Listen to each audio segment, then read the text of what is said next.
rather more personal setting, if I may, and let's bring the conversation to Nigeria. I've looked across the Nigerian press, I've listened to people from the National Assembly, and I've also looked at some records coming out of the courts in your country and in America as well, and there are serious allegations concerning you and your family and corruption and kickbacks. Now, are you prepared to face those charges and to give a full accounting? Very, very much so. Very much so. And if you have any evidence, Steve, please show it to me, and I will defend myself anywhere in the world. Well, because what you are saying is absolute nonsense, with all due respect.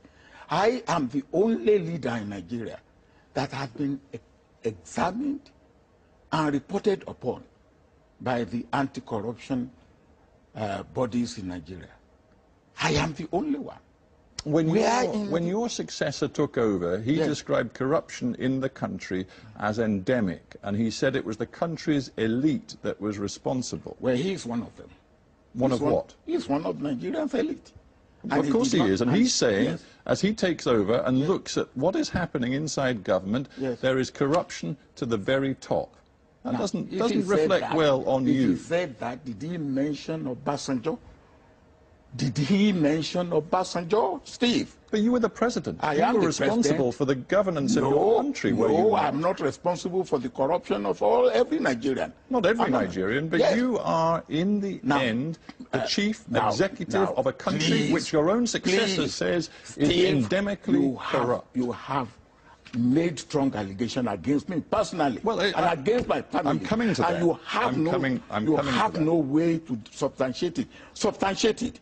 And if not that this is something where you are taking undue advantage, I will have even say that. Let's talk. I will go beyond here. Well, let's talk specifics then. Halliburton and various Halliburton subsidiaries have paid vast amounts of money in fines in the United States because of bribes and corruption paid out to Nigerian officials. And if one takes the testimony... Are those Nigerian officials, am I one of them? Well, let's talk about that. Am I one of them, Albert Jack Stanley confessed last year in the United States to bribing, and this is according to a U.S. court document, quote, 3 successive holders of a top-level office in the executive branch of the Nigerian government. He negotiated with these office holders representatives regarding the amount of bribes that would be paid. Now, if one cross-checks that, I'm coming to that, if one cross-checks that with the testimony before a French prosecutor of Jeffrey Tesla, another Halliburton agent involved, I'm sure you know these names, he named you as one of 3 successive Nigerian heads of state who'd been involved in negotiations with the Halliburton subsidiaries, which were later in a U.S. court found to have been guilty of bribes and corruption on a massive scale. Tesla will never say that.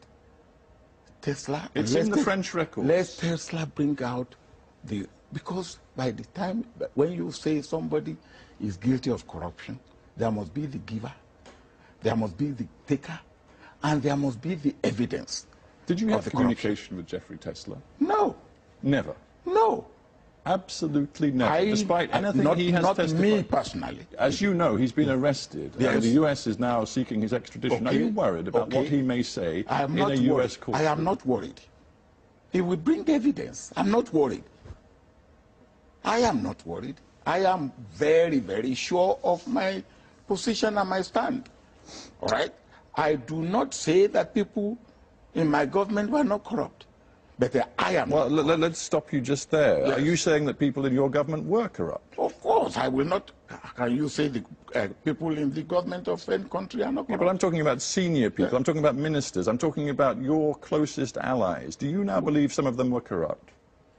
Well, my vice president had something to do with Jefferson, which is part of the case in America. I don't know whether corruption has been proved or not, but he had a question to answer. Is it not a terrible failing? We'll leave aside, perhaps for the courts to decide whether you personally can be held to account for any of this, but do you accept it was a terrible failing for you as president to see inside your government, at the very top of your government, according to your own successor, that there was rampant corruption? I do not accept that, because if in any government, somebody is found to be corrupt, the onus lie on the head of that government to bring that man to book.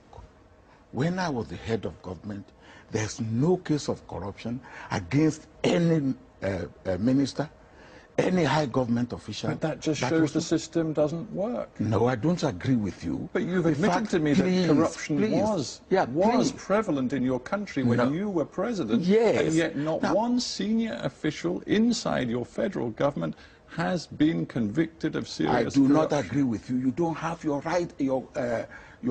facts correct. In my government, 3 ministers were charged to court. In fact, one died in the process. The Inspector General of Police was charged and convicted. The President of the Senate in my own party was charged to court. A Minister of Education was charged to court. What more do you want? Not to talk of permanent secretaries and things. Who currently is under investigation is your own eldest daughter. Yes, your own eldest daughter. Yes, what happened to my eldest daughter? She is still being investigated by the anti-corruption watchdog inside your own country. So what? Has he been Would you accept responsibility for her? No, why should I?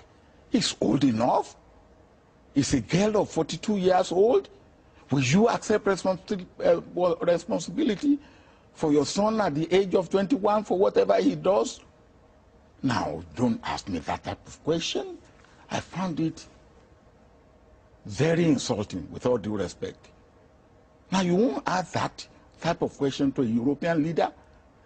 I think you'd find if a European leader, whose daughter was in a European Senate was accused of serious fraud charges, that would not reflect. That's an allegation. And anything can be alleged. You can be alleged to be a liar. And when it's investigated, if you are not a liar, that is the allegation goes. That's an allegation. And you don't work on allegation. I said it was an allegation. Yes, I accepted but then when you have what I would ask you before we finish is this: Nigeria is one of the in terms of resources, richest countries in the world. I think you're number 7, number 8 in terms of oil exports in the entire potentially rich country. We are not. Well, your oil reserves are proven and they are vast, and yet, according to UN figures, something like 1/3 of your population lives in extreme poverty, and that was the case when you left office. Can you explain why that was the case? Now, we have oil, but compared with the population of Nigeria, of over 150 million, and the oil that we are getting, compared with any other country, what is the population of Saudi Arabia? We are producing today less than 1.8 million barrels of oil a day. Saudi Arabia is producing 9 million barrels. Now you cannot compare. So, or UAE or Kuwait. So when you make this comparison, make it in the right context. But would you accept that Nigeria has not utilized the opportunities and resources that it has? I don't agree with you. Nigeria has used the opportunities and resources that it had to the best of its ability. But I will say there have been lapses. And you can say the same thing of any country. Now, and the fact that Nigeria is fighting these lapses and is doing something about it, I think one should even say hooray to Nigeria. There are many countries where these things are covered up.